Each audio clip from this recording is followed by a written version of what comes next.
Don't you just feel nice and relaxed after that? Just a little chill. What is up, everybody? Welcome into the Olivier Vernon episode 54 of the Barking Brown Show. I'm your host, Jacob at Roachism 13. It's over there. There it is, right there on the screen. Joined as always by wonderful co-hosts, Mr. Nick Carnes and Ed in Columbus. What's going on, guys? How you doing? Ed? I'm doing great, Nick. How you doing? It's a great day in the capital city. Little maybe windy. I hear there's some things going around. But you know what? The Browns don't suck anymore, so I don't want to hear these tornado jokes about First Energy Stadium and all that. So let's cut that out. Those jokes hurt my heart back in the day, man. I was like, back in the day, I heard them yesterday. Now I just kind of say nonsense, but you know what? It hurts when you know there's a bit of truth to it. Well, you know. Here we go. Right there it is. All right. So welcome in, guys. We got so freaking much to talk to you guys about today. We are going to wrap up the Browns draft. I've got 2 UDFA draft profiles to talk to you, player profiles to talk to you guys about. We've got all kinds of awesome stuff. First, off the top, let's go ahead and start where we need to start, and that is tomorrow. Tomorrow is the 1-year anniversary of this podcast. I cannot believe it. I cannot believe that number up there saying how many people are watching right now isn't 0 a year later. But here we are. It's not 0. I'm not drunk yet, but we'll get there. High news. Check them out. Anyway, thank you.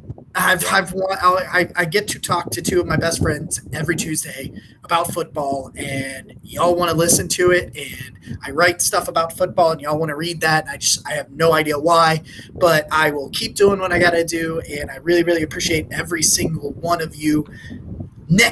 Tomorrow is 1 year.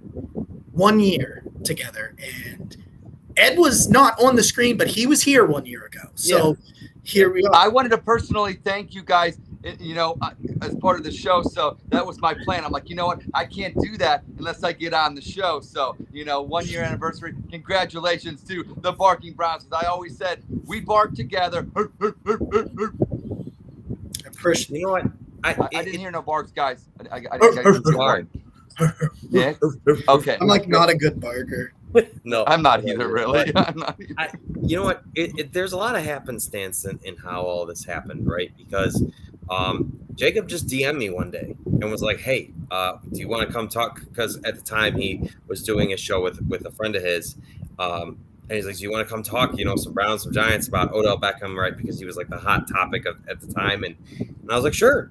And we did the show, and it went well. It was fun.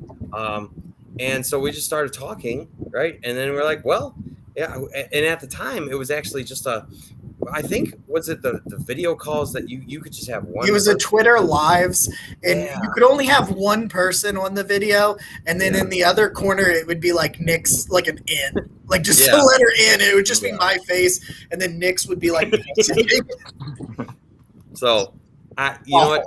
I'm just saying, and to be here now where we may have something in the works behind the scenes. We'll see, right? But to be a part of, the Faithful Dog Network and on here on Twitch, like it's been a journey, and I'm so thankful that especially the people that started with us, I would say are some of my best friends now, and that's more valuable to me than anything, and so I just appreciate all of you, and I can't wait to see where this goes.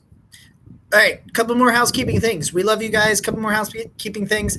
Check it out. I said it was coming. Here we are. Hat giveaway. By the end of this show, we hit 30 subscribers last week, so we will give away a hat to enter. If you are currently, you've got to be watching currently live with us. If you go into the chat box and say hat, that will enter you into the giveaway. If you are subscribed to the channel, that gives you 2 entries. If you're only following the channel, you just get the 1 entry. But go into the comments, type the word hat, get entered into that. We will give that away at the end of the show. We are 11 followers on the Twitch away from the Amari Cooper jersey. So if you got some friends that you want to selfishly tell them to follow us so that you can get a jersey, I like the way you think, do that thing. All right, I am so freaking jacked. I love the draft, and I've got draft on my mind to talk to you guys about the draft. But real quick, a thing that is very, very, very special to me is the charity that I currently have going on over on my Twitter. I will drop it in the comments here in a second, where you can go find the GoFundMe. We are $125 into raising money for LifeWire, which is it's LiveWire. I keep saying that. I keep mixing up LiveWire and LifeWire, which is a organization that aims to end domestic violence and help those that are victims of domestic violence. So please help me help them, and $275 more, and I will do the one chip challenge. And I won't drink milk for 2 minutes, and I will answer Brown's questions while we do it. Hey, if we can hit $400 by Friday, I'll eat 2 one-chip challenges at the same time. Jacob strikes me as the person that is susceptible to spice. For whatever reason. It's awful. And so it's going to be a show. And I will drop it in the comments, the GoFundMe, so please, every dollar counts. I'm ready now. And you throw it in there. I don't have the one chip right now. Did you just donate $400? I hate you. I'm like looking over real quick. I'm like, I will donate though. That is my pledge. Follow me you, after Jacob. the show. I'm going to donate, Jacob. I'm going to put a. I will donate. That's there. It is. It is right there, and it is my favorite thing ever. It's right here in the comments. It is GoFundMe.com/make Jacob eat really hot things. That is the GoFundMe link. I was like, what do I make this GoFundMe? And it's like, make it. So you're like, okay. So make me. We get it to Friday. I'll do the double one chip challenge on Friday if we can hit our goal. So that is the P's and Q's. Let's talk about this draft, gentlemen. We're going to start at the top, and I'm going to talk real quick about where they ended up for their first pick, and then we will all three give our opinions about the picks, right? Okay. So I will say that everybody was angry on Twitter when they traded back. I know why everybody was angry in Twitter when they traded back, because I had waited a day and a half for them to pick, and they traded back 24 picks. So if you were like me and you were like, I like the trade because of the value, what you got out of it, I was just shocked they traded completely out of the second round, because I thought it would be like what they were at 44. Maybe they would trade into the 50s or something like that, pick up, an extra, late day 2, early day 3 pick. You go back and you pick up a 3 and 2 4s, and if you look on the scales that grade those things, it was great value. It was very disappointing. That's fantastic. And you know what? I got a small story to tell. I spontaneously ventured to Columbus to hang out with Ed for the draft. And Ed was real excited, right? So we're getting down to 44. Ed's getting amped up. He's drinking Mountain Dew. He's like, okay, let's film our reaction to the 44th pick. And so he gets everything ready, and I'm ready. And we're excited, right? And then it flashes on the screen, the Browns have traded down. I was so stoked because Sky fell to us. I know. And you know what? And George Pickens, and the fact that George Pickens is a Steeler, I know that's off track, but we can talk at why that could be a good thing and why that could be a bad thing. Go ahead, Ed. Yeah. When Nick said that, I literally was getting my phone ready, and Nick's like, "We traded the pick in the most, just unenthusiastic way possible." And I'm like, "Are you serious?" I could not believe it. I was, and I was, upset because I wanted the Browns to take make a pick, but at the same time, I was ready for video time. Yeah. And Nick's like, they traded the pick. I was so heartbroken to this day. And I think that's why everybody was upset. For me, that's why I was upset. I know why he did it. I like the actual business behind the trade and the players they in turn then got because of it. We'll talk about that. I think was great. Let's get to Martin Emerson, right? The defensive back out of Mississippi State, which was the Browns' first pick at pick 68. I like the player. I didn't like the pick. I am coming around on the pick because I like the player more, having watched him a little bit more. And let me explain. We all thought there was a pretty good chance they were going to take a corner. I thought it was going to be day 3. I thought it was going to be in the 4th round. I thought that 118 really made a lot of sense to be either a nose tackle or I like Dane Belton. Apparently the Giants like everybody I like. They got Bellinger and Dane Belton. And it was just my 2 value picks. I was screw you guys. But I thought somewhere like that, like a hybrid and something like that could be where they go. I like the player. I get the pick.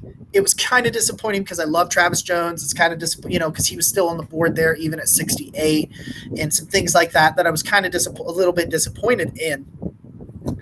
But I will say, great trade for value, disappointing for somebody that covers the draft and is obsessed with the draft for months and a bit of a letdown. But let's talk more about Martin Emerson. I'll give you my real quick, a scouting report, a little bit about what I saw on film. We did this last year for those that are new. We will focus on one prospect each week starting next week, and we'll do a deeper film dive each week. And we'll start with You know what, Jacob? So I know we're going to dive into the scouting part of it, but do you want to talk a little more reaction? Because I had a little something for you. Yeah, sure. I think I may surprise you, and I would like to say that I do not like the pick. I don't, and that's nothing against Martin Emerson, but I think, and you know what? If you do not follow Marcus on Twitter, whose last name eludes me, Harvey. I listened to him talk a lot about how Andrew Booth was a premier cornerback target for the Browns, and so I personally think that they were targeting Andrew Booth, who went, I think, 4 picks before them. 42. He went 42. Yeah, I do. I think it was Andrew Booth at 44.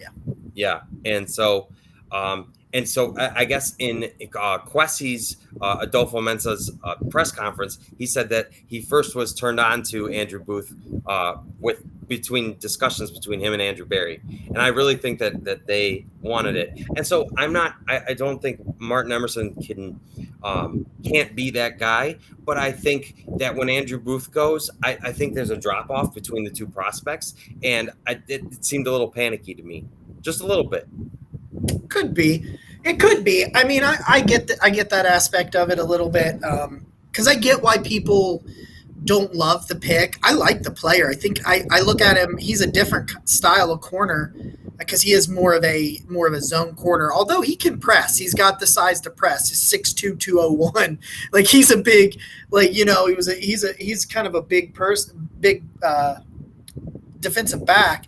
Yeah, I get it. And I think, and that's the risk you take, you knew that Kwesi knew that. Maybe you could have, potentially got up there. So Emerson, he's a tall, long, rangy player.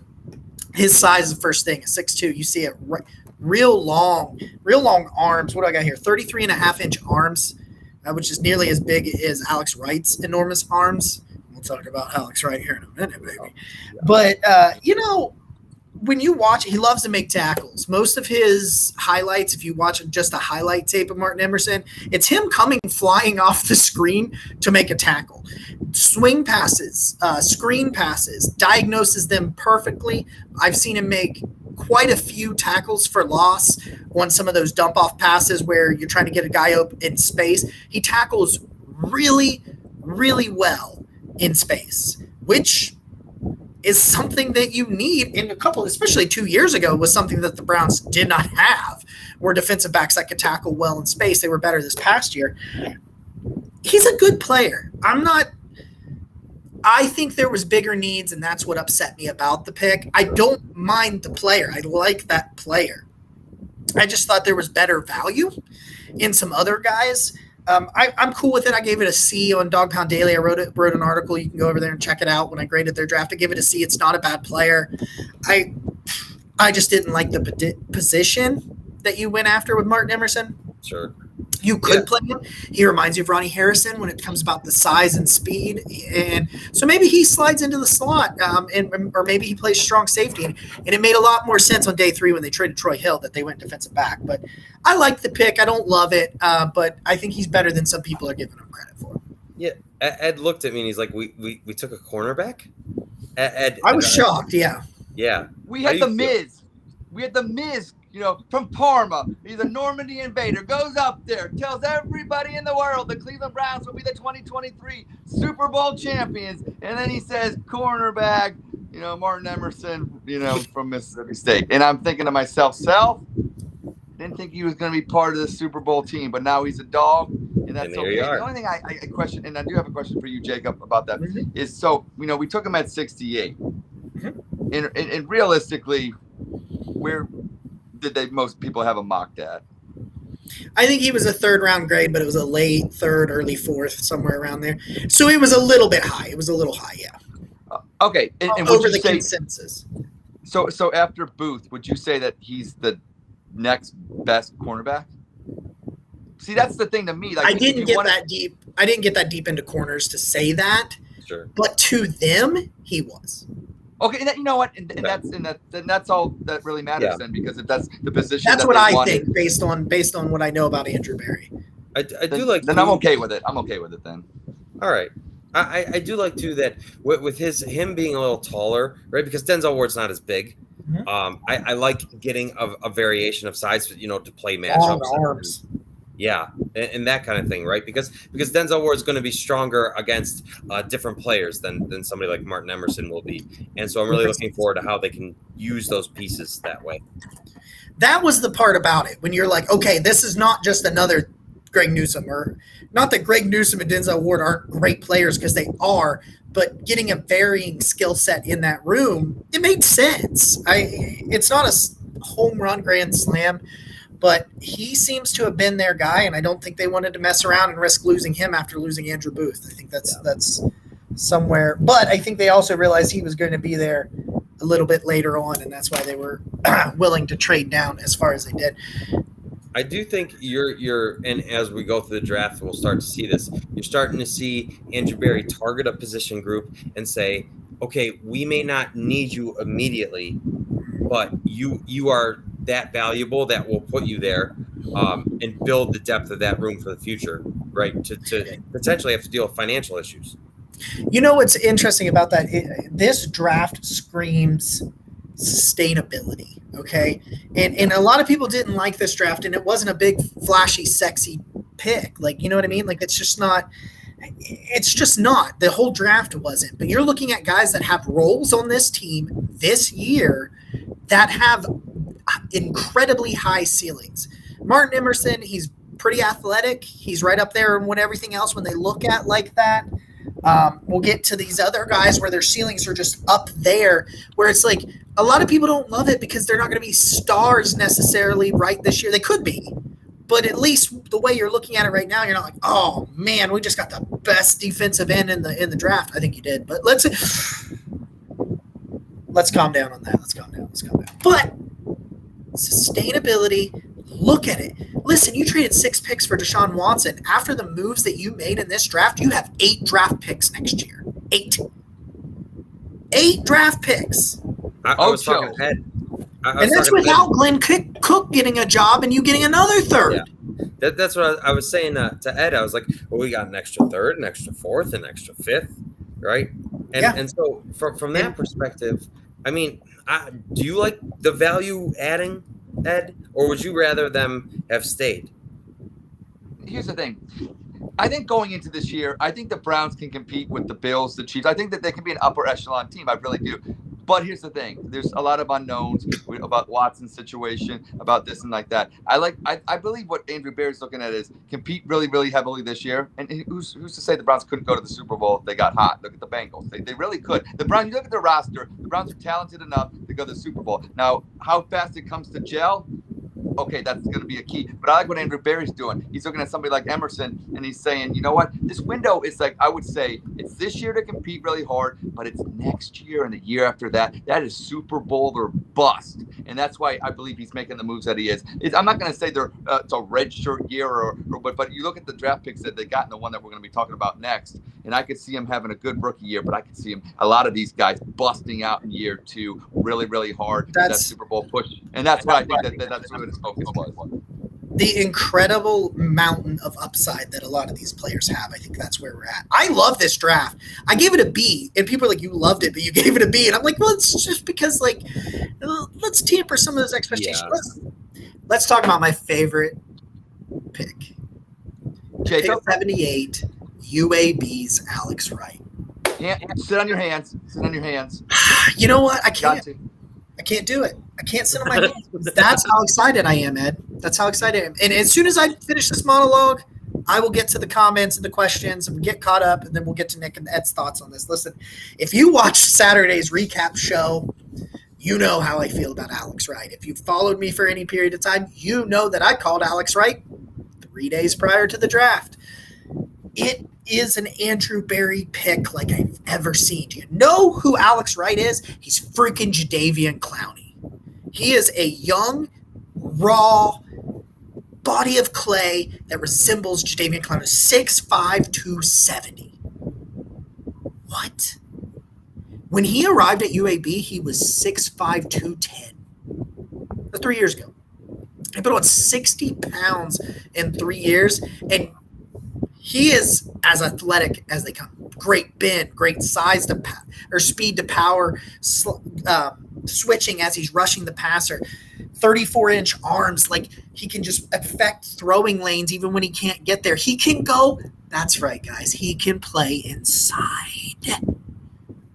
He's got a swim move on guards that they just don't see coming, and just whoop, do-si-do quarterback, right? And guess what he does? Sets the edge in the run, baby. That's the edge. Can you go wrong? Hey, Super Surge knows what's up. If picking Alex is wrong, I don't want to be right. Exactly. I get it. Oh, he's from a small school. He's never done it against. He's raw. He's this. Okay. All right. Let me read you something here. This is a passionate topic for Jacob. Alex Wright grading percentiles, right? In 99th percentile being the highest, right? Because 99th percentile means only 1% of the population is better than you, right? Okay. Pass rush grade, 96th percentile. True pass rush grade, 98th percentile. Without play action, 96th percentile. Because play action helps you because it gives you more time to get to the still in the 96th percentile. Pass rush win rate percentage, 97th percentile. Are you having fun? So much fun. I'm glad One I didn't tell you to defense. sit on your hand. I got two more. Run defense, 92nd percentile. Run stop percentage, 99th percentile.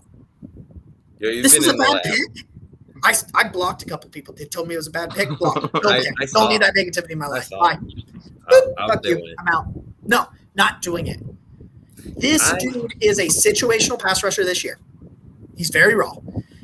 But the good thing is he's going to a team, especially if they re-sign Jadeveon Clowney, where he is DE3 or D. It might even be best for him to be DE4, at least out the gate. Let him sit there. Chase Winovich is still probably DE3, right? Right, that's right. He's going to compete with Winovich for that role. Yeah. And he may start at 4, and that might be what's best for him.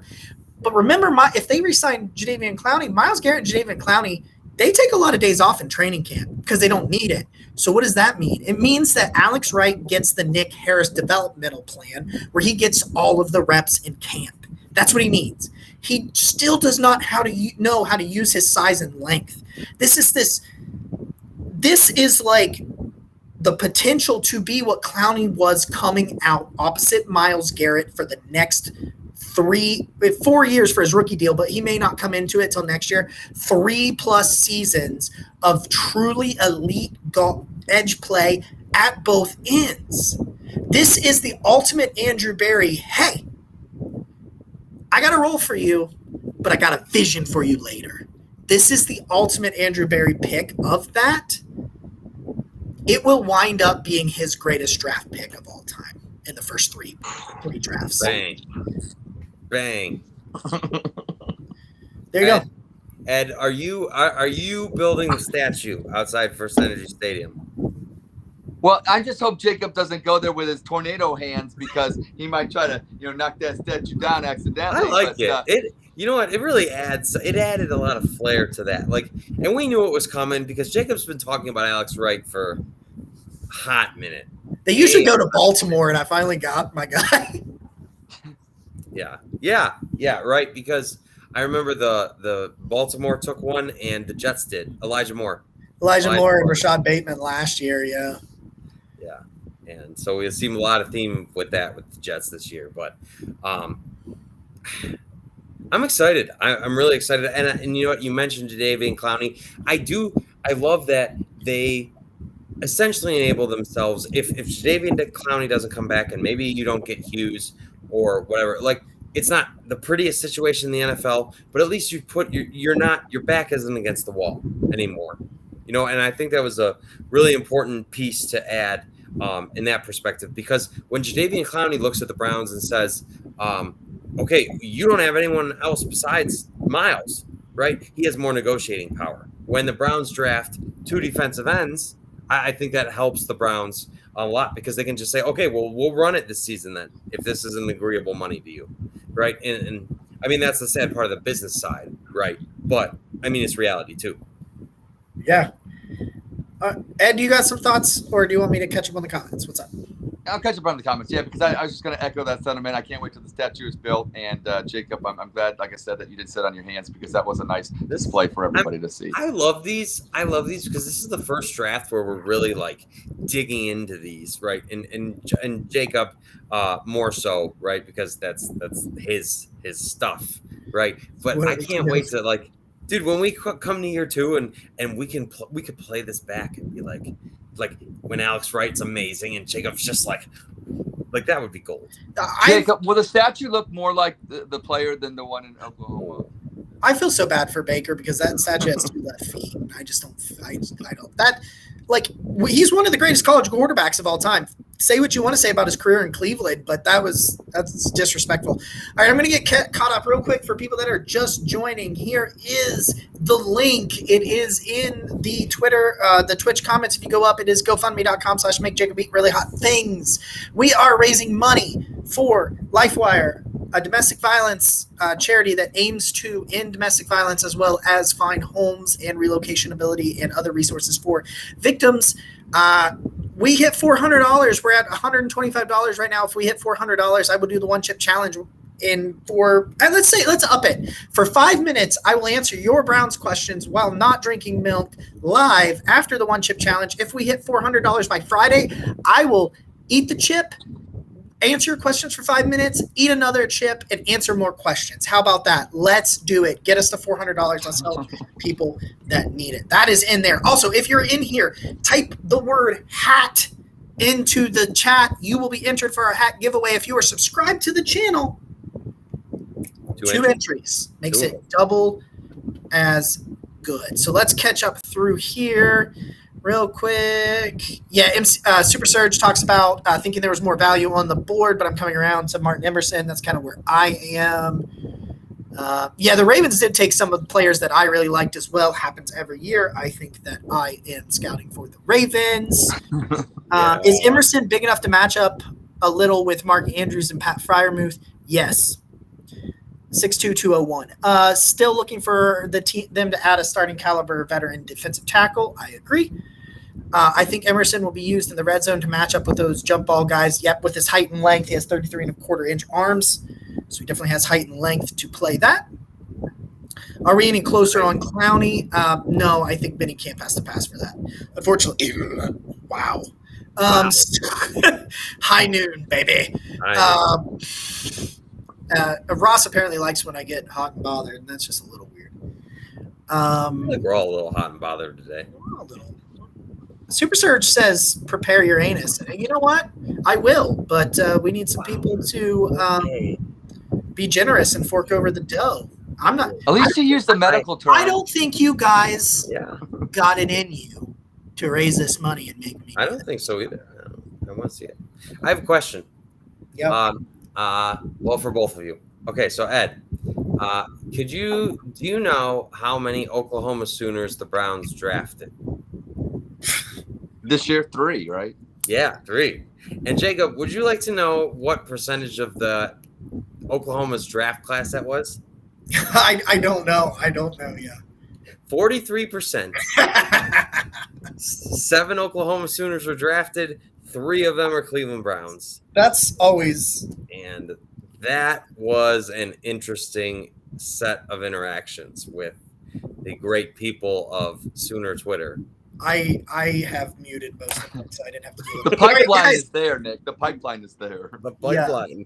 Let's Sooner move North. on to what a lot of people think was the Browns' best draft pick, and they're wrong because Alex Wright was. But But David Bell, okay? David Bell is a guy that was high up on my board and he fell because of his testing. And I got to admit, I tell everybody not to fall for that every year. And guess what I did? I tumbled him down my draft board because he had awful testing. And then he gets drafted and I'm like, well, shit. Let's go watch the tape again. And then you go, tape don't lie. Tape don't lie. He's not going to fly by you. He's not Anthony Schwartz. He's not a track star. He's not going to do that. But guess what? He catches everything.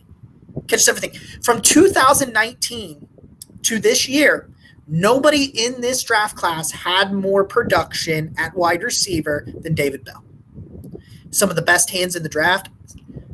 Some highlight reels of some absolutely great acrobatic catches. Yeah. I'm not going to call him dynamic, and I'm not going to call him a burner. And I don't think he's a number one. I think he is a number two in this league for a decade plus because he is a technician, and he's going to learn from Amari Cooper. Yeah.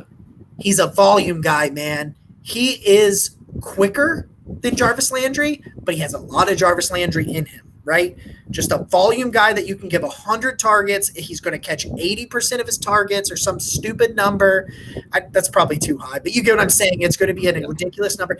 David Bell, this is what you say about David Bell. I said this all draft process long, even after he tumbled, he just gets it done. I was watching his highlights, and yeah, he wasn't – I wouldn't say he was pulling away from the cornerbacks that were chasing him. And I understand it's a difference of different level. I understand that. But he wasn't exactly getting run down either. Exactly. You know? So maybe – he's not an offensive lineman running at wide receiver. Like, he gets separation. And you know what? Okay, so Ed, how long would you say there have been talks that Jarvis is overpaid in Cleveland? Quite a while. Quite a while, right? So what better way to get a cheaper version of Jarvis Landry than to just draft him? You know what I like about David Bell is the fact that, you know, there's all this talk about separation, and that's fine. Obviously, you want that. But what I like about him is in the highlights that I saw, because he can catch one-handed balls, is the fact that he doesn't even need separation. So if you're in a tight area and you're not going to get that separation anyways, he's still the one coming down with the football. Mm-hmm. And that's the most important thing. I don't care. You can give me all this speed, all this whatever. The most important thing about a wide receiver is they catch the football. And I like what Jarvis Landry did for the first couple of years. But as we all know, that Pittsburgh game on October 31st, that wasn't fun on Halloween when he dropped that fourth down, whatever, maybe it was third or fourth down, and essentially ended the game. Look, I think that, you know, what a quarterback needs, like you got your number one guy. I think to Jacob's point, he's number two for a long time. And you got to catch the football, and that's what he does. So I think it's a great pick by Andrew Berry and the Cleveland Browns. I need you to do two things for me at the position. I need you to get open. I need you to catch the football. That's what he does. It's not the sexiest, prettiest pick, but at 99, that was tremendous value. Tremendous value. You're starting to feel like, okay, yeah, I understand you traded down, but you've got two guys, and you've got another pick coming up shortly here, right, where you're going to get a third that you say all three of these guys should be significant contributors, right? And they're the two extras that you added on from trading down. So let me ask you something. Did you realize this? Because I didn't. When they traded back to 68, Houston gave us back 104 because we gave them 104 in the Watson trade. Oh, wow. I did not realize. The reason I remember that is all the mock drafts that I did before the Watson trade where there was players at 104. And I was like, oh, sweet. All right, let's move on to 104 because I was just as excited as I was for 78 at 104 because I did a mock. You can go look it up. I did a mock Saturday night and we picked 104. Is it 104 or 108? It's 108, isn't it? 108. Yeah, why do I keep saying 108? I knew as I was saying, pick 108. I told you it would be Perion Winfrey. And here we are. Perion Winfrey? You guys, we were talking about drafting Perion Winfrey at 44? I'm going to sit on my hands. Also, have you guys seen his press conferences? I have. My God. The greatest, I think Burns was talking about this with John Colosimo, and I just listening to them just die about this. He said, this is an all-time line, and I don't know if you guys caught this one. that he said he is already a dog because his parents were dogs when he was conceived. As he's wearing a dog shirt. What? His shirt has dogs on it. What does that even mean? I was so happy to hear that. I don't know why. This is John Cosimo said this. He said his brother, and I love that he loves having a psychopath on the team.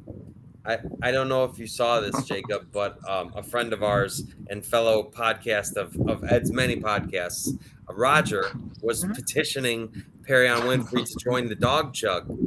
I did. I saw that today. Yeah. So we're gonna hopefully. That would be the greatest thing about him because I think his energy would just be awesome. And again, I'm talking about these guys because I just listened to their podcast, but John Colosimo talked about it. He's the kind of guy that gives a team energy. He's the kind of guy that's going to talk shit from snap one. Listen, you traded back. You got Perry-on Winfrey and you got Martin Emerson, as well as the pick. I believe the other pick was the one that they traded. No, you got 124, which ends up being Cade York. And then you traded your fourth-round pick at 118. And we'll get there, Ed, because we got some stuff about that, actually, in just a second. But so you get Perry-on Winfrey because you moved back. Perry-on Winfrey's going to contribute this year. He's going to contribute this year. Alex Wright will contribute this year. You already had that pick. Cade York will contribute this year. Martin Emerson will have a role, right? And then you also had the ability to freely take Cade York because you had a pick that you weren't supposed to have, as in an extra additional throwaway pick, and you used it on the best kicker. He was the only kicker drafted. And we've got lots to say about the kicker, but Ed is going to be the one to say it. So let's finish up Perry-on Winfrey because I know Nick wants to set Ed up for a Cade York comment. So I know it's coming. Perry-on Winfrey is nasty. He is a relentless pass rusher from the interior. Let me set the scene for you guys. Are you ready? All right. Myles Garrett. That's third down, right? Third and long. Myles Garrett, Perry-on Winfrey, Jadeveon Clowney, Alex Wright. It's 3rd and 8. Good luck. He can't stop the run. I think he'll get better. He can't stop the run. But clearly the Browns, it's a passing league they have to beat. You have to get through Kansas City. You have to get through Buffalo. Guess what? You want to get through those teams? Get their quarterback on the ground. And that is clearly what the Browns wanted to do. Perry-on Winfrey could go in and out. Alex Wright could go in and out. We'll talk about Isaiah Thomas later. He can play inside and outside. You have players that just can do 6 things. I want to ask Ed, because if he does come on the dog chug, if you could interview Perry-on Winfrey, what's a question you would ask him? What makes a person a dog or a pup? That's what I'd ask him. He's so much fun, and you know what? I think schematically, right? Joe Woods typically likes to just rush 4, and yeah, Myles Garrett's good and Jadeveon Clowney's good, but the Browns have not really had a defensive tackle that could get any kind of consistent pass rush in a long time.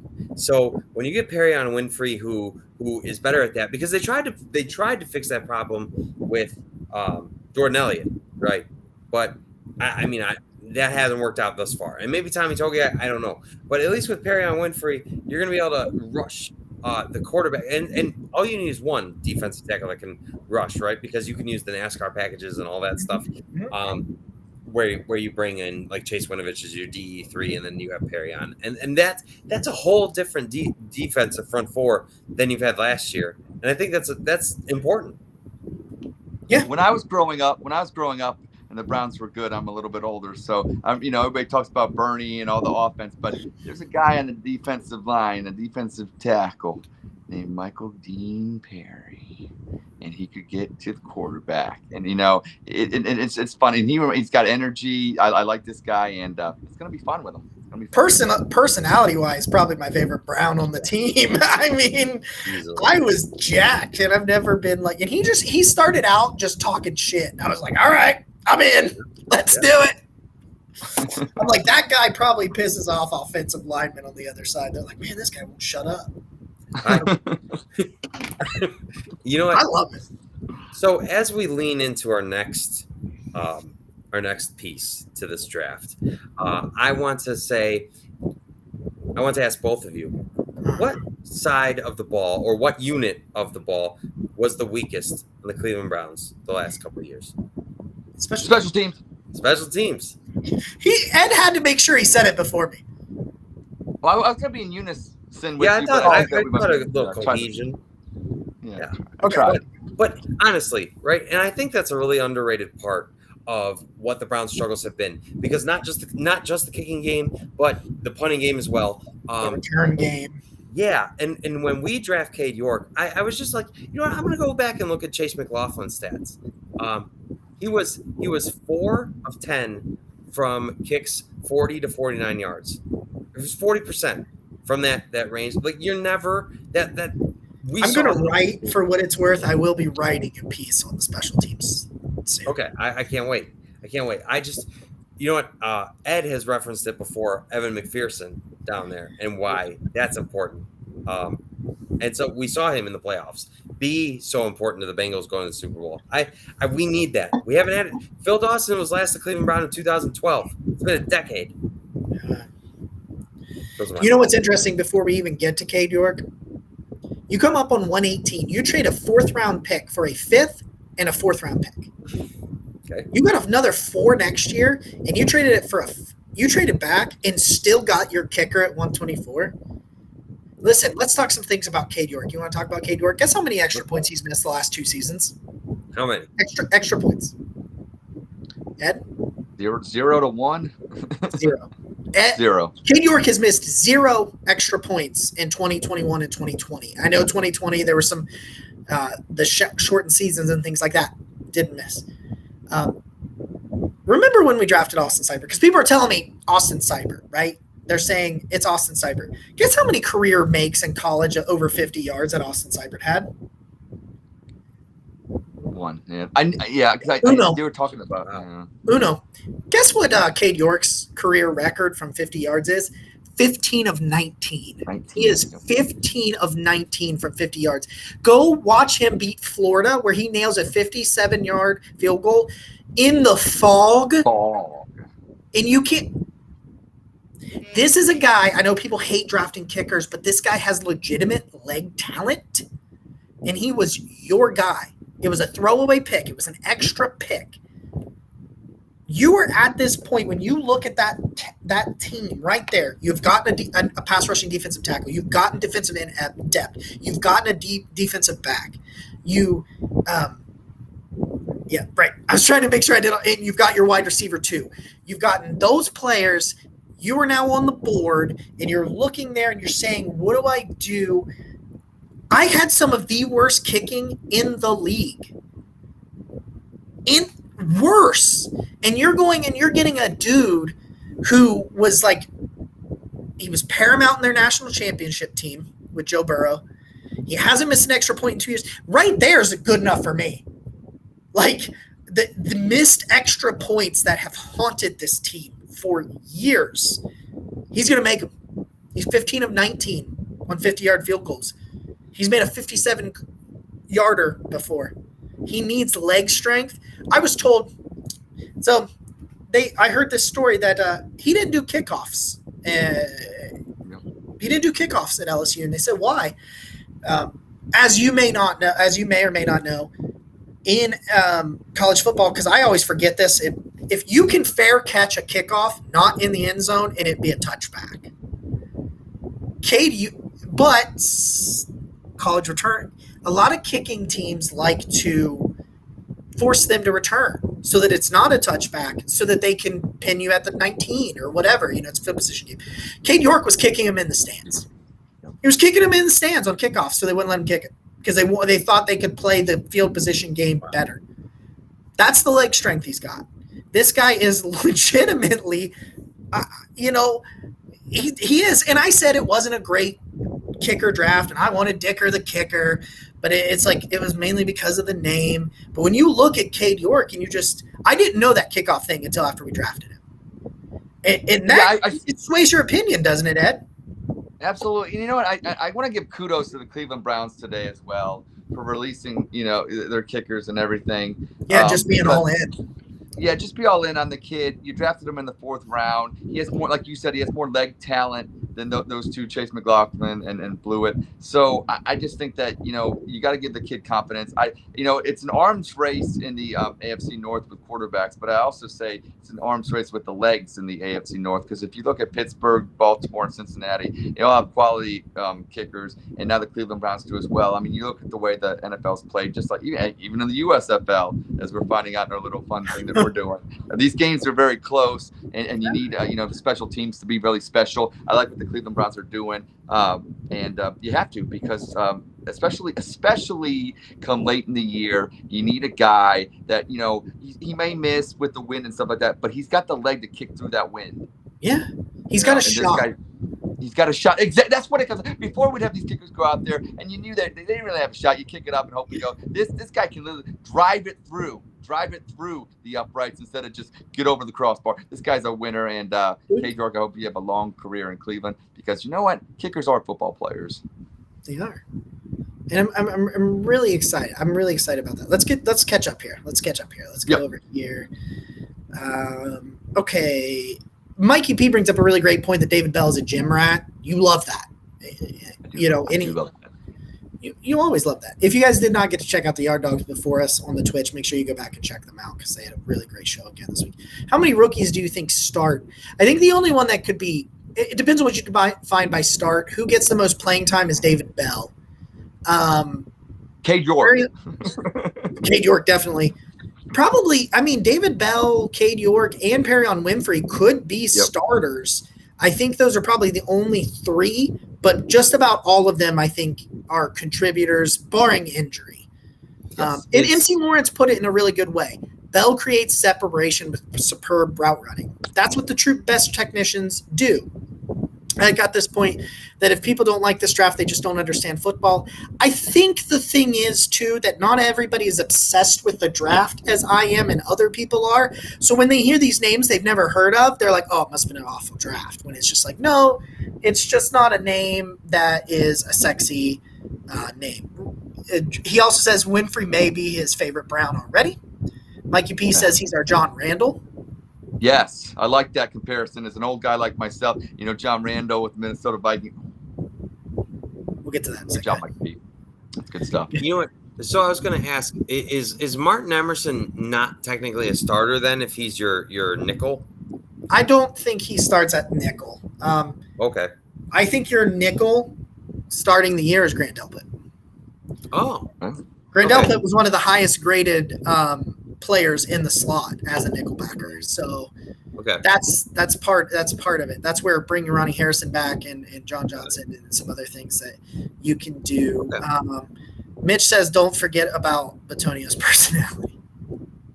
I still love Joel's commercials. So we talked about Cade York and about if you're going to take a swing and you're going to go get a quarterback or a kicker, go get him. Just go get him. Cut the other 2, go get him. Let's run it back. All right. This just occurred to me. Sorry, I got to get this in. I don't think we did our shirt giveaway. So from the end of last month. Oh, probably not. I don't know. So our next episode, we will do our Patreon members shirt giveaway, because we owe you guys that. Because you've been supporting us as we're coming up on a year tomorrow. You've been with us the whole time, so we are really excited to do that. So look for that next episode, and we'll announce live.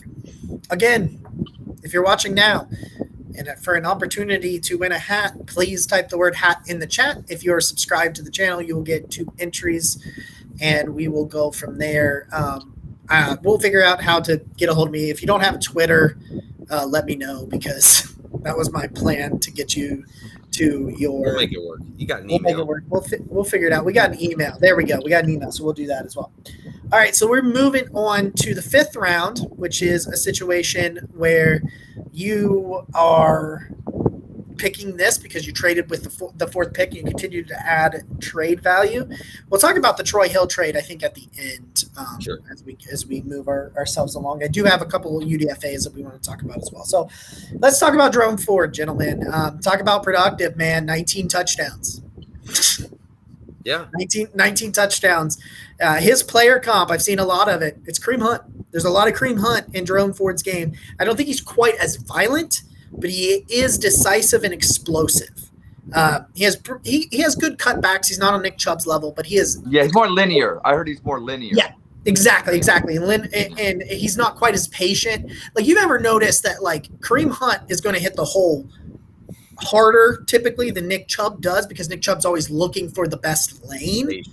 And then he's a patient runner. So he is Kareem Hunt. I mean, he's not quite as violent, but he is strong. He catches the ball really well in space, and he moves around really well. This was a trade of where unless there's an injury or somebody trades for Kareem Hunt or D'Ernest Johnson, Jerome Ford probably does not see the field very much this year. This could mean the end of Demetric Felton. We'll talk about that in some later episodes. A lot of people on this network, for one, believe that is a possibility. But Jerome Ford, to me, is your running back 2 of 2023. That's where that pick is. I like it a lot, because when you're going on into the 5th round, getting guys that will be future contributors is what you're trying to do. He's a heck of an athlete, heck of a producer in college at UC, and it made Ross happy, so I liked it. You know what? I was talking to Ed about this when we were hanging out for the draft, and it's like, you know, Martin Emerson probably wasn't the Browns' premier need when they selected him, and Jerome Ford probably wasn't the Browns' premier need when they selected him. But I think this shows a lot of evidence that Andrew Berry is just saying the best player available is the guy I'm going to take. Which, I mean, I'm not sure. There's a lot of differences of opinion on if that's the right strategy or not. But what I can say is that Jerome Ford is definitely a piece that will hopefully soften the blow of losing Kareem Hunt, right? And so I think we've seen, you know, Nick Harris was another example where the Browns drafted a guy in a deep position at the time, and now is going to be a starter, right? And I love those kinds of picks or Harrison Bryant, another one who we drafted at the time, you know, had 2 tight ends in front of him, and now is going to be our starter. I love building depth, and I think that's what Jerome Ford is. I concur with that. And I also think, going back to Emerson, this pick seems kind of like that as well. You know, Troy Hill and maybe even Greedy Williams might not be there. So you got Emerson, and now we got this, a Ford, kid, and we're not obviously not going to have Hunt next year. So it's kind of like Andrew Berry, reloading. It's like what we do at Ohio State. It's reloading with younger players, cheaper players. But you know what? These guys are productive. They're good, and it's nice to have a visionary, running the team. That's not, you have different strategies, and we've had it where, we just got it wrong. And then that seemed like it was a strategy, because I don't know how you could always get it wrong as much as we did for so long. That's almost, an art form. But now it's like we got it where, we can plug and chug, get these guys in there. And like I said, Hunt's going to be gone. Get this guy Ford in there. It's fun to watch. It's fun to see a guy be a genius and obviously manipulate this roster in a way that you can not only be elite, but you can continue to stay that way. We haven't had this kind of forward thinking in Cleveland, especially at the general manager position in Berea. So, hey, let's go. Well, I want to say about running back to that, like, when you get into the later rounds of the draft, like, running back is always the deepest position in the draft, because there's just so many guys that come out every year that end up being productive. And so I think when you get in these later rounds, when you take a running back like Jerome Ford in the 5th, he has a lot more upside to be a significant contributor on your team as a running back than a lot of the other positions would in that spot, or at least I think so. You guys can tell me if I'm crazy, but to me, I think when you take a running back in the 5th like that, there's a lot of upside, because you know how deep that position is year in and year out. Nick, you're crazy, but not about this. Yeah, there we go. All right, guys, let's move on real quick. Let's try to get through the last couple draft picks, talk a little bit about some UDFAs, and then talk about what is going to be going on in the future, the next month or so of this show, and what we got planned for all of you beautiful, beautiful people. All right, so we are going into the 6th round pick. Where are we at? 202? Is that where we're at? I think so. This was the one I don't like. I don't like Mike Woods, the wide receiver out of Oklahoma. He just doesn't move the needle for me. I can be wrong, man. AB's smarter than I am. But, like, I watched more of him today. I can be honest with you. They went Mike Woods, wide receiver, Oklahoma, and I went, huh? Yeah. Who? At that point, we were just like, oh, 2 Sooners. Yeah, it was pretty much what we did. We were just like, oh, this is funny. That's funny. So, like, one thing I really do like is when the quarterback is scrambling, he works back to the ball. That was something that was evident on his film. He likes to work back to the ball. He's got good hands. He's not explosive or dynamic. He has decent size. He's not small. He does a lot of things that David Bell does, but not nearly as good as David Bell. Like, you know what he feels like? He feels like Rashard Higgins when you took Rashard Higgins. You took him somewhere in the middle of day 3, and he does a lot of the same stuff. He produced a little bit at Arkansas, produced a little bit at Oklahoma. He's fine. I don't think he makes the roster. And I think there's players drafted after him that could make the roster. And I don't know. I like doubling down on wide receivers. I would have, if we were going to do that, just take another speedster that can compete with Schwartz. Mike Woods doesn't do anything for me. And I can get hyped about anybody. All right. I was looking at his stats and his measurables, and they're not. They're fine. They're fine. But you know what? I felt like every other pick kind of stood out to this point. And there was at least one part of their game where you were like, okay, sure, I can work with that. And I don't know. I have no idea who this guy is, but I've read about him and I've watched some of his stuff. And like, okay, so say because of his measurables, he's similar to David Bell, right? When you watch the highlights of David Bell and Mike Woods, it's. I mean, I'm no film expert, but it doesn't look like the same level of player. It just doesn't to me. That's kind of where I came out on it. So, which probably means he'll be an All-Pro. Yeah, right. Hopefully, I hope Ed can make those clips that he always does, right, and make me look like a massive idiot. That would be pretty cool. I'm probably not, because they're going to take this clip, what I'm going to say next, and probably make a clip out of make me look like an idiot. But maybe Andrew Berry was in the bathroom at the time they picked. Somebody else put the pick in. Yeah. I said. So you can clip that. You guys can clip. I said Johnny Woods. Why'd you pick Mike Woods? There's no Woods in Oklahoma. They weren't listening. Sashi Brown listens to the podcast. Round 7. We love you, Sashi. Round 7. Isaiah, yeah. Had a hell of a draft for Sashi. Sashi had a hell of a draft. Hey, we're looking at Kathleen Wright here potentially being the new vice president of football operations. That's awesome, man. That's awesome. I hope so. I love the Browns. Really giving opportunities to people that just traditionally haven't gotten them. We love women on the Barking Browns. Sorry, I was making the face because I missed Sashi, right? And then Jacob went into our new hire, and it still found it to be awkward. Someone said that they could potentially see her becoming the first female GM. One of those situations where, like, Andrew Berry becomes the president of football operations, and then she becomes the general manager. I can't remember who I saw say that, but it was a verified account. It was a big Browns account. She interviewed, I think, for, like, was it the Vikings or one of those? Yeah, at least one GM job. She's like 33. The Eagles do things so well. I'm very jealous of the way that they run. Man, they had a hell of a weekend, didn't they? Yeah. So I thought so. Right, so whenever you can pull somebody out of there, because Andrew Berry spent a year there too, I'm happy to. Please. Okay, we're moving on to Isaiah Thomas. I did not know he was still on the board. A lot of people had a day 2 grade on him. I think it was a 4th round grade for me, but like 4th round grade is tremendous value. You're looking at dude 7 sacks last year, 7.5 sacks the year before. If you can get 5 or 6 sacks out of defensive end, 4 or 5, which is probably what he would be. Yeah. I think Isaiah Thomas can make this team. I think Isaiah Thomas could play more than Alex Wright early, just because Alex Wright might not just be he's much more polished. Like, Isaiah Thomas is closer to the finished product than Alex Wright is. Not saying that he is. Man, you're looking at a dude that can, guess what, play inside and outside. Just versatility. I mean, for a 7th round pick, I could see him having 2 or 3 sacks this year, getting in there on a couple of plays, making a few plays. He's got a really nice motor and things like that. I like it. As far as 7th round picks go, that was a good 7th round pick.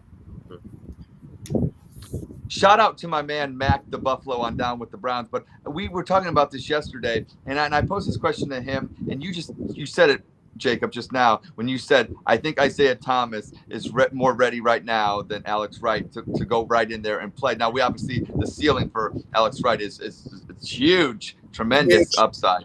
Huge. And so I'm really excited about that. But you're right. If we had a game on Sunday, I think I said, so that's great. That's a great problem. And that's what you need to do. You need to get good quality players in the later rounds that are ready to contribute. So you can, your stars and your studs that you may have drafted early because the potential gives them time. And, so I love what Andrew Barry's doing. This is exactly how you draft when it comes to, maybe some of the positions or whatever we could argue about. But I like what he's doing with the defensive ends. So Jadeveon Clowney, sign that contract, get your butt in here, because you know what? We may not need you.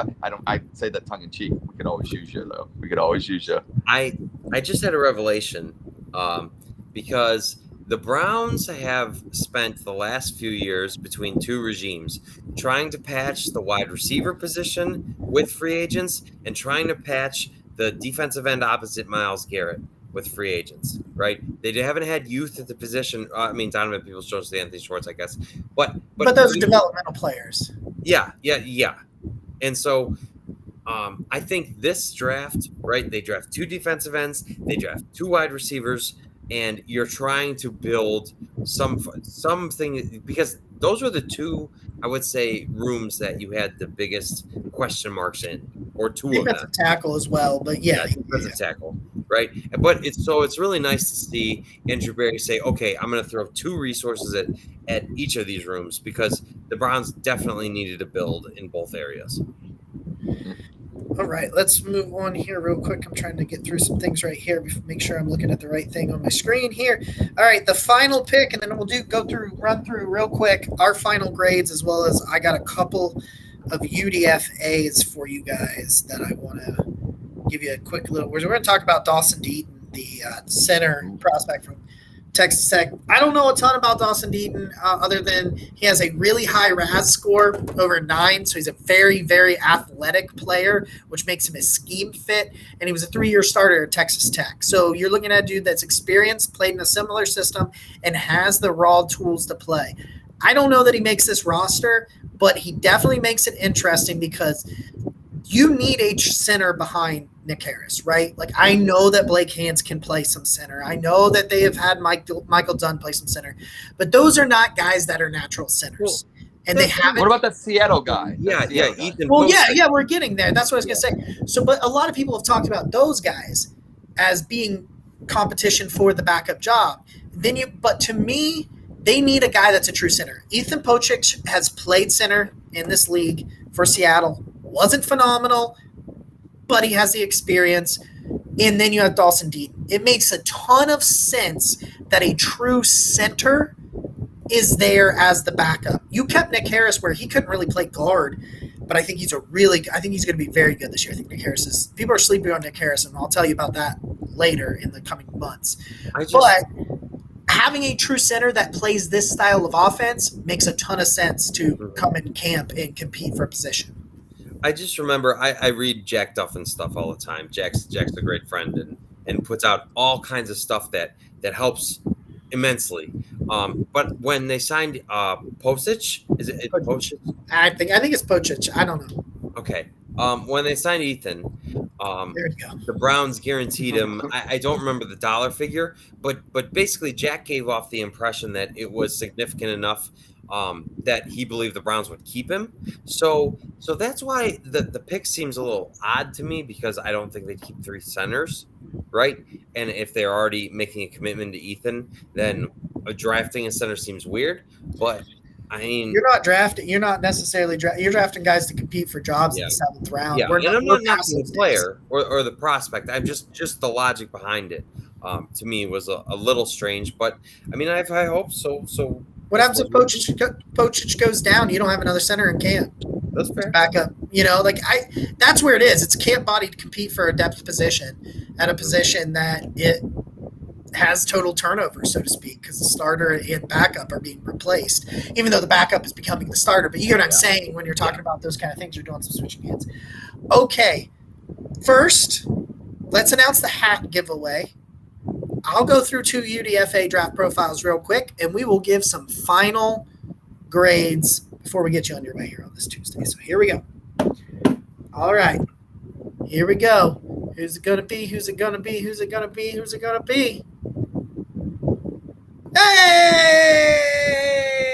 There it is. Matty Lax 4404, man. Check it out. Okay. I'm pretty sure that's Matty Matt on Twitter. And he's been a supporter of ours for a while now. He's in some group chats with us. So if that's you, congratulations. Yeah, we love Maddie. Make sure you send me a DM with your information so I can get it over to you on the Twitters. I'm at Roachism13, so make sure you go over there. And I know you know that, but make sure you go over there and you send me a DM with your information. And what kind of, you know what? I'm going to go shopping for a new hat, and I will show you my favorite ideas, and you tell me which one you want. So we'll go through that, and just send me a DM. We'll get in those conversations. Let's talk real quick. He says no, he's new. So he says that he is new. All right. Well, I apologize. Are you on Twitter?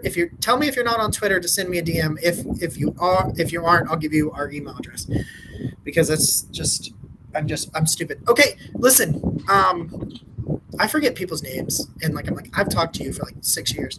You're doing a good job, John. Jacob. Whoa. Isaiah Weston. I wrote up a little bit about him. If you want to go over to Dogtown Daily and check that out, Isaiah Weston's got a real shot as a UDFA to make this team. He does one thing and one thing well. He gets vertical and he does it fast. So he goes from 0 to 100 it's just a smooth accelerator. But I am telling you, you can just see it. Takes a few steps, and next thing you know, it's just it's just like he goes up for contested balls. He has a 9.99 RAS score from Northern Iowa. Yeah. He has similar measurables to Christian Watson, except better statistics. And I love Christian Watson. Isaiah, he's 24. He'll be 25 in October, so that's a lot. And he's very limited. His route tree is very limited. Quick slants, go routes. Guess what? That's what the Browns need. Could make the roster. I like it too, because I didn't feel like Mike Woods had the same upside right after you draft David Bell. I think you want a wide receiver that's going to have some kind of athletic freak, speed, stretch the field. Like that, yeah. You need that archetype, right? And so I was really excited when the Browns signed him, because I think he has a better shot of making the roster as it currently sits than Mike Woods does. I think so. He is going to be my camp darling. There's always an undrafted, last year's Marvin Wilson, and then he was just awful. Yeah. But that's what it is. He's going to be my camp darling. I really like him. Let's talk about a guy that Andrew in the Brick City wanted me to check out. Let's talk about Glenn Logan, the defensive tackle from LSU. Big dude, 339. Boy. So let's talk about, he started his career as a defensive end. So here we go, guys. A guy that can play inside and a guy that can play outside. I guess I'm a broken damn record. I don't know that Glenn Logan makes this roster. He's a rushing type D tackle more than he is a run stuffing. That makes sense as being a former defensive end. He's not Perion Winfrey, but it's the same archetype, right? He's got a great motor, and most of his sacks are from effort. Not going to blow you away with athleticism, speed, or power, but he will not stop, and he's a very big size. He's got great size, and he's a fun player to watch. I'm not sure that he has nearly the ability to make the roster, but I got 3 locks at defensive tackle. Taven Bryan was given too much money to cut. Tommy Togiai is in his second year, and he needed some time. And Perion Winfrey. The rest of that room is wide open. So you want to show up in camp, Glenn Logan, here's your chance. I know you can rush the passer. They may be Tommy Togiai seems like the ideal one tech to try to stop the run if he can get there. You're going to have a rotation in that defense. I don't think there's going to be any true blue starters unless you've got, you sign Akeem Hicks. I think it's going to be a strong rotation on the inside. And, Glenn Logan, he's got some traits that you like, and maybe he can compete in camp. Good. Are we moving into the final segment of the show, Jacob? Yes, let's move into this final segment here. You know what? I just want to say, as we move closer, or at literally tomorrow, a day away from here, it's like I never really knew what this was going to be or what it would become, and we've accomplished so much in just 1 year. And Ed, we've brought you in, and now we've got this triangle. and just so many friends and relationships. But really, it's like we've seen our viewer count go up, we've seen our following count go up, and all that stuff, and so it tells us, that we're doing something right.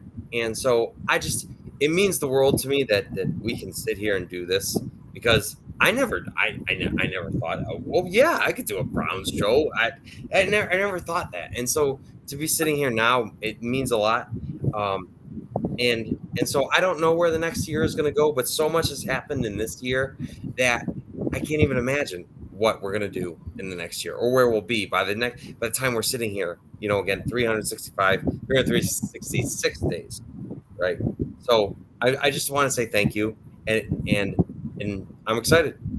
Yeah, we didn't know what this was going to be, and it's like people show up every single week. I say this every single a week. The most precious thing you can give somebody is some of your time, and we appreciate yet again you giving us however much time you've given us. If this is your first go, if you've been here like Ed from the very, very beginning, if you've been here, I think Ed was here before then. I think he actually planted the idea for the show in our heads. I think that was I just wanted to tell everybody out there that I'm appreciative. I'm appreciative of you guys. Love you guys. But I just want to tell everybody that if you bother somebody enough, you might get somebody. But hey, no restraining orders. Leave the ladies alone. If you don't. All right, keep it legal. Keep it legal. Keep it within legal limits. Okay, it's not harassment, but a little nudging here and there, a little pepper with the comments. You never know where you can get. And I'm glad to be here. Love you guys, and proud to be part of the Barking Browns.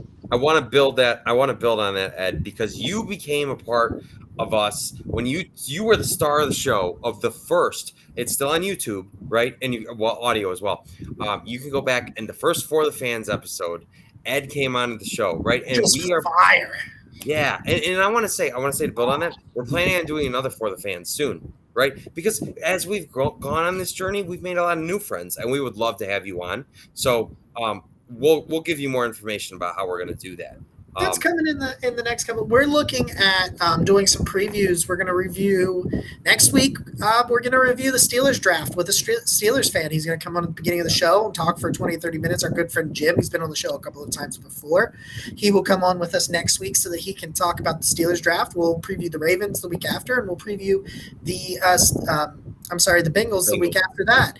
And we do deep dives. We will start next week with Dawson Deaton. Will be the final segment of next week's show. We'll start with Dawson Deaton's deep dive. So I'll be able to I'm very excited to get my hands on some of his tape, so we can go a little bit deeper into that, so I can tell you what's going on with his. We're just, we're at a year, and we appreciate every little bit, every second that everybody has given us. We appreciate our friends at the Faithful Dogs Network, as this next year becomes our first year with them as we try to build this Twitch community. We have 3 great shows on the network. We're looking for a 4th. We'll be adding to that. We've got fantasy football episodes as well as sports betting episodes coming for you guys in the fall, and some pre-games, some post-games. Year-round content here, man. And in the last couple of months, I became a paid contributor to Wright for the Browns for a website. I just can't believe that is my life now. And I'm in the process of something really, really big that I just can't speak on quite yet. It's gonna be a couple of months before I am able to speak on that, but we are in the process of that. Very, very big, and it's because of you guys right now that are listening to us right now that I am living my absolute dream. My dream is a reality, and I'm very, very appreciative. And I think that the community we're building here on Twitch. So if you're on Twitch and you haven't subscribed, please subscribe to the channel. It's costs money, so I guess you really don't have to. But if you have Amazon Prime, there you go. You can do it for free. It greatly, greatly helps this channel. Yep. If you do that, we're able to, pay for Game Pass subscriptions, pay for PFF subscriptions, some things like that, so that we can watch more film, give you more accurate analysis and takes on these sorts of things. But we've got so much planned for you in year 2 that I just can't wait to get started. Personally, this has been my best year of growth on Twitter ever, right? And I just recently hit 20K on Twitter, and I don't even, that doesn't even feel real, like I never envisioned. It feels like an imaginary number, doesn't it? Yeah. I was like, when I started, I was like, well, if I could get 1,000, that would be pretty cool. It'd be pretty cool. Yeah, it was some I would friends feel talked pretty to. cool if I got 1,000. And to sit here now and just know that like there's so much on the horizon. I cannot tell you how optimistic and excited I am right now. Ed, as we send out here, and sorry guys, I know I'm a little sentimental. I just want to ask, do you got anything, Ed?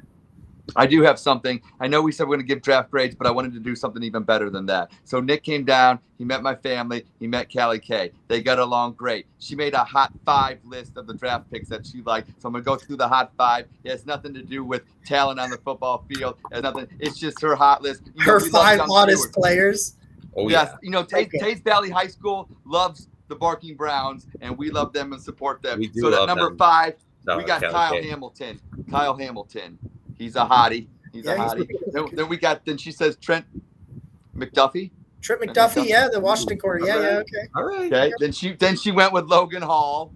Logan Hall's pretty good looking. Oh, we talked a lot about Logan Hall. We did talk, yes. And then she went Matt Corral at number 2. All right. Yeah. Okay. Yeah. And here's the kicker. Number 1, Cade York. Let's go Browns. Oh man, go Browns. She split the uprights with that one. You know what? Callie Kay's got great taste. What can you say? Yeah, I agree. Guys, we love you. We will see tomorrow. Tomorrow, the Faithful Dogs live at 8 or 8:30. Is it tomorrow that they have a special guest? Ooh. Oh. Are there more special guests in the works? There are so many more special guests. Could this network be planning to speak with current Browns undrafted free agents? Certainly not. Never. You don't want to miss anything we've got for you guys. You do not want to miss. Tomorrow, the Faithful Dogs, 8 or 8:30 here on the network. We will be back. I don't know when or what this weekend exclusive will be, but we will hit you up there. Make sure you go back and you check. If you want some even more analysis, myself, Tyler, Jack, and Zach from the Faithful Dogs, we hit you guys on Saturday night on Twitch with our immediate reaction to the draft. You can go back and check that out. The Troy Hill trade, real quick. We didn't talk about the Troy Hill trade. It felt weird to me. He wasn't as good as he was before then, but he wasn't. You paid to get another draft pick next year, and if he was going to lose playing time, some people say he signed a 3-year deal. He did not. He signed a 2-year deal with 2 void years, so he was going into the final year of his deal.